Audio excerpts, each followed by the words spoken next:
40 साला फीमेल का एक सिटी स्कैन है जिसको कबूतरों से बीमारी लगी। आप सोच रहे होंगे कबूतरों से क्या बीमारी लग सकती है। एक बीमारी होती है, जिससे पहले मैं कुछ बताना चाह रहा हूँ कि खुदारा अगर आपको सांस का मसला है, आपको मिट्टी से, आपको इर्द गिर्द जो हवा उड़ती है, हवा के अंदर जो जर्रे होते हैं, उससे सांस का मसला, चाहे वो किसी भी किस्म का हो, अगर आपने घर में जानवर, कबूतर, तोते और इस तरह की कोई भी चीज़ पाली हुई है, इवन कि आप किसी ऐसे मोहल्ले में रह रहे हैं जहाँ पे इस तरह के जानवर बहुत ज़्यादा हैं, इस तरह के परिंदे बहुत ज़्यादा हैं, तो आप फौरी से वो जगह छोड़ दें। क्योंकि परिंदों से, इवन के परिंदों के फर जो निकलते हैं उससे भी बीमारी होती है, और उनकी जो प्रोटीन्स इस्तेमाल की जाती है उनको फीड करने के लिए, उससे भी बीमारी होती है। और इवन के जो उनके फीसिस होते हैं, जो उनका खराज होता है, उनका जो फाजल जो मादा होता है, उससे भी बहुत सारी बीमारियां होती हैं। अगर आपको सांस का मसला पहले ही है तो उन चीज़ों को अपने आप से दूर कर दें, नहीं तो आपकी ऐसी हालत हो सकती है आगे फ्यूचर के अंदर। ये एक फीमेल है, 40 साल इनकी उम्र है। इनके घर में तकरीबन 15 से 20 के करीब कबूतर थे। सांस का मसला होना शुरू हुआ, काफ़ी सालों से सांस का मसला रहा, वजह ही पता नहीं चली कि असल में हुआ क्या है।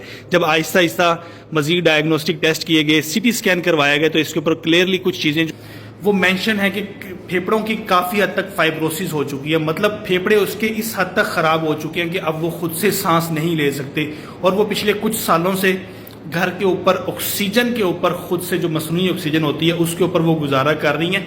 क्यों हुआ ये कि बार बार एक्सपोजर होता रहा और फेफड़े इतने कमज़ोर हो गए कि अब वो खुद से सांस भी नहीं ले सकते। वो तमाम लोग जिनको इन चीज़ों से इशू होता है, तो मैं तो इवन के ये कहता हूँ कि आप अपना वो मोहल्ला ही छोड़ दें।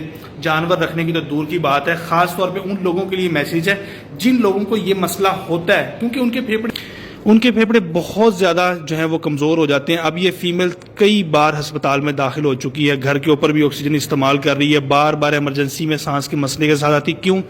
क्योंकि इसके जो फेफड़ों के नीचे वाले जो हिस्से हैं, इवन के पूरे फेफड़े जो हैं, वहाँ पे फाइब्रोसिस हो गई है। फाइब्रोसिस होती क्या है कि यहाँ पे फेफड़े डैमेज हो जाते हैं, उसके सेल्स जो हैं वो डैमेज हो जाते हैं, और वहाँ पे जिस तरह हम कहते हैं, जिस तरह हमारी स्किन, जिस तरह कोई हमारी जब स्किन के ऊपर बहुत बड़ा कट या चोट लगती है तो वहाँ पे स्किन डैमेज हो जाती है और वहाँ पे खून की सप्लाई नहीं होती।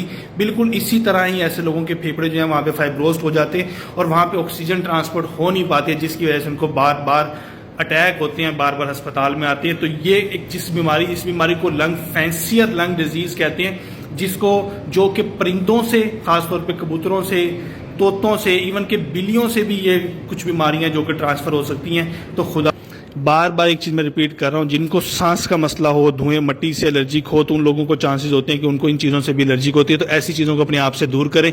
वीडियो को ज़्यादा से ज़्यादा शेयर कीजिएगा। शुक्रिया। अल्लाह हाफिज़।